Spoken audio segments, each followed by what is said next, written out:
botanical garden, and so of course we have wonderful natural things to show you. Wonderful botanicals. It's like a plant museum. And so we have an outstanding number of plants. We have many cultivars, 6,000 or so that we'll enjoy seeing a lot of different plants as we're going around today. And we're just starting right here with these oak leaves, and this is in honor of the founder of the garden. He was a botany professor at the University of Utah, and the university is right over the hillside here, and so he began developing this garden, and he was interested in the oak leaves. We have oak trees on our hillside. They're wild, just wild oak. We'll see some as we're going along. And then he found some live oaks in southern Utah. And so he got the idea to hybridize those oaks. And this is representative of all the different sizes and shapes of trees that he developed with the hybridization. And there's these two are right here. They're nothing much to look at yet because they haven't leafed out. We have had a very different winter here. I don't know whether you have heard, we've had like 10 times the amount of snow that we ever have. Really? And so we had so much snow that everything is about a month late. So these are very late getting their little leaves. But since last week when I came, these trees had no blossoms. And then we had some warm days, and so they decided to wake up. So beautiful. So we have had a very, very beautiful with our flowering trees and flowering shrubs this year because of all of the moisture. So we're rolling down a pathway called the Floral Walk, and it has a different theme gardens as we're going along. This is the first theme right here. And as you can see, it's kind of gray-green. We have the grayish-green trees, we have gray-green ground covers, and the grayish-green flowers and so on. There's a reason why you want to plant a little grayish-green in your garden. It's because they help to deflect the sunlight and keep your garden cool. Oh. So we just have Professor Cottam imported plants from all over the country trying to find out what would grow in this high desert climate. This is a very difficult climate because it gets hot in the daytime and very cool at night. That's okay, except in the springtime, sometimes it freezes overnight, and then plants don't want to do that in the spring. So now we are rolling into our woodland garden, and this is shaded by these little spindly trees. It's a Utah native tree called serviceberry. And these serviceberry trees create perfect dappled shade for our plants.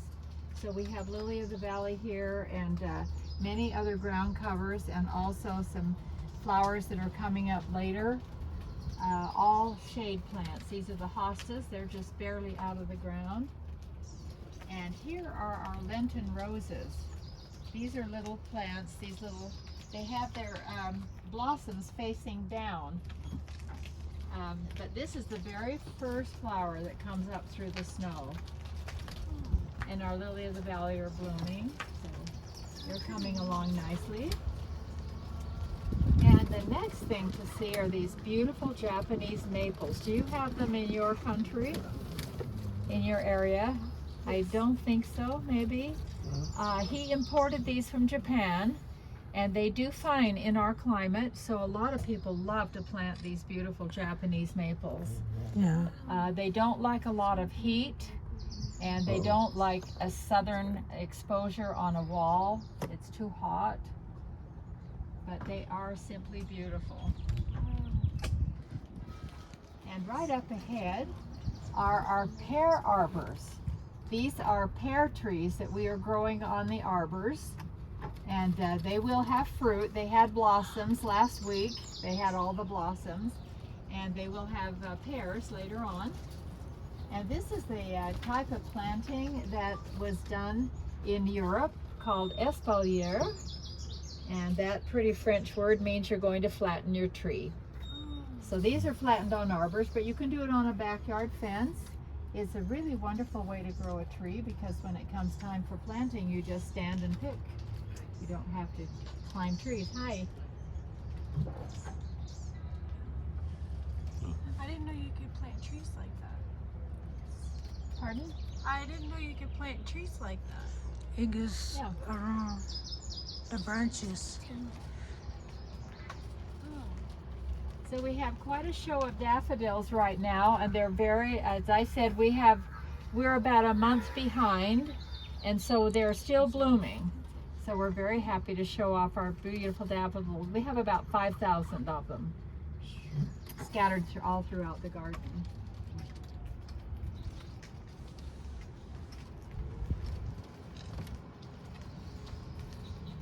And one of the outstanding features of the spring garden are the viburnums. The viburnums are the white, all the shrubs that you see that are blooming white are viburnums. They have a wonderful fragrance.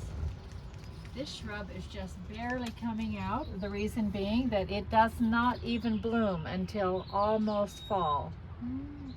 It's a hibiscus.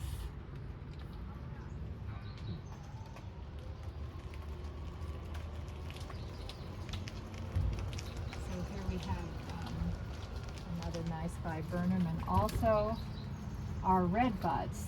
And the red buds are another very beautiful tree. This is an eastern red bud, and I know they grow in the eastern part of our country very well. And the red bud is so interesting because it blooms on the bare wood, and then afterward it gets these little leaves on it. So it's kind of fun. And coming here, this is our lilac garden, and we have a beautiful selection of lilacs all the way around the bend here. And then underneath is planted a cottage garden. And do you know the definition of an English cottage garden? For me, I just think it means that you're going to plant all your favorite stuff in a big jumble. And so we have peonies, we have columbines, we have lilies coming up. We have all kinds of things in this cottage garden. And on this side is a very, very different garden, which is nothing to look at yet. But this is the landscaper's answer to the assignment, how to show off annuals. The annual plants are plants that you put in every single year in your garden. I'm sure you know that. And so we don't just scatter annuals everywhere in the garden, so we wanted to show them. And so this is, you have to use your imagination here. The boxwoods are the stems and the leaves, and these are the blooms. Beautiful. So they turn it into a big blooming plant, and every pod will have a different color of annual. So there'll be all the reds, all the pinks, all the lavenders, all the blues. And so that's just to give people an idea of what you can plant in your garden for summer.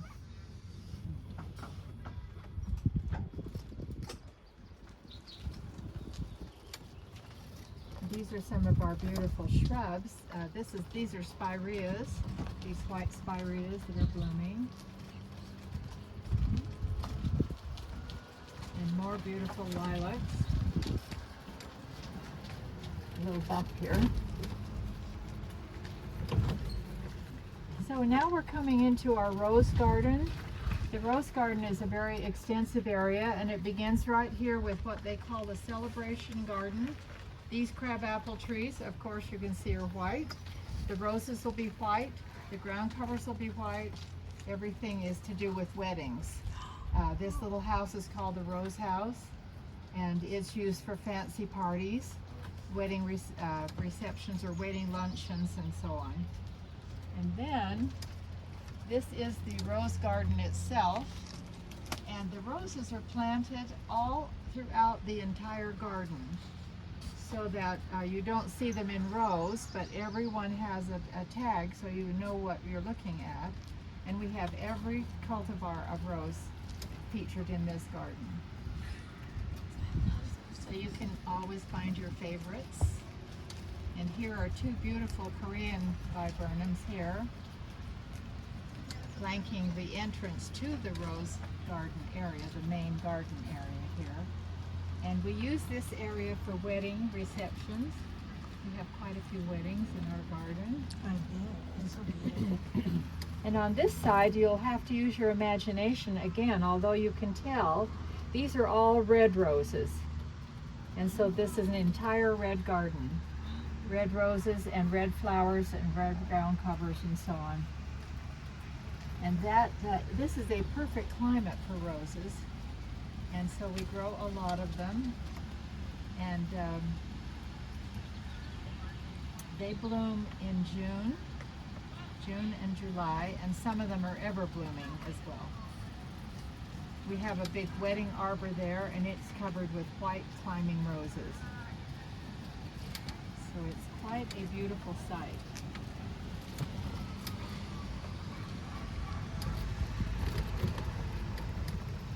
And here we have our lovely natural pond. This pond is being fed by Red Butte Creek, which is running out of Red Butte Canyon. And that's where the garden gets its name. The garden backs right up against Red Butte Canyon. This does not look much in the spring, but these are about 6-foot high grasses that grow here. So they're just getting started. And here are some fun little bulbs that have come up. This is called fritillaria. Oh, look at that. Never seen that. Yep, those are little bulbs, like tulips, only they're have a different name, of course. And I was talking to you a little bit about the wild oak that grows on our hill. This is a little grove of wild oak right here. As you can see, it's a very different look from an oak tree itself, where they grow very spindly long and then leafy at the top.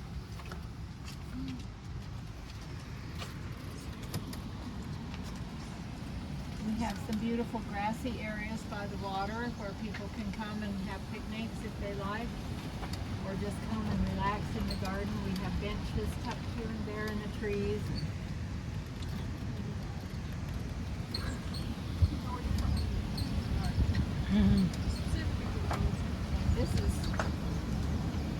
This is the snow that is melting, and we're very, very worried about the snow melt because there's a great deal of in the mountains still to come down, and most of our ponds and rivers are full already, and there's more melting every day.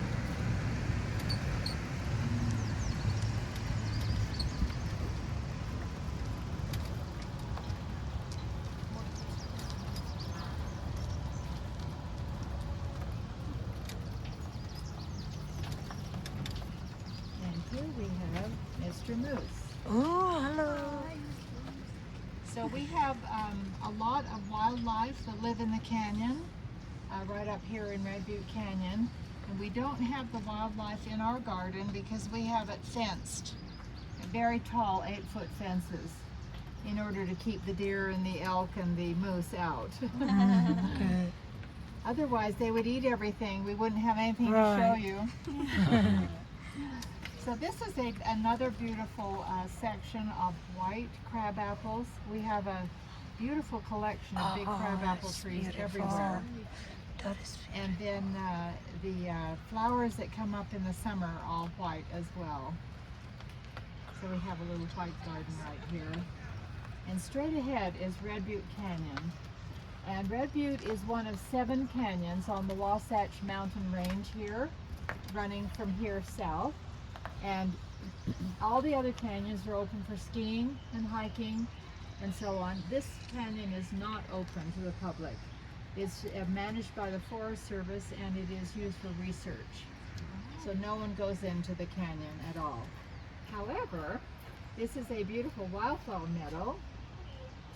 And the wildflower meadow, not blooming yet, and it leads you to a nice hiking trail, a little walking trail here that goes back into the trees and through kind of a tunnel of these big oak trees. and it just goes a little ways, and then you find yourself turning and hiking on up the hill. You don't go into the canyon. But we do have a lot of hiking trails on our area, our natural area. And on the back of your map, you can see those. We've been driving around about 20 acres of cultivated gardens. We'll see some more up ahead. And then here on this side, separated by the sandstone wall, is 70 acres, which is the natural area. Susie, is there any way my mom could just get on the cart to go up the hill? Because we had just called to see if somebody could come and help us just get up there.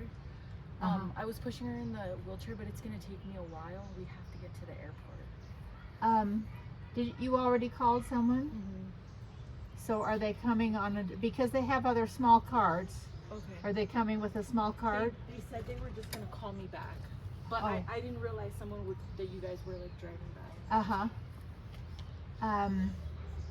Let's see. Can you? Because I can wait for them, but if she can just get up to the visiting center or even close to it, she can just get off and wait for me. So can you get her onto the back Yes. here? Are you going to be able to do the back? You have to hold on very tightly. Okay.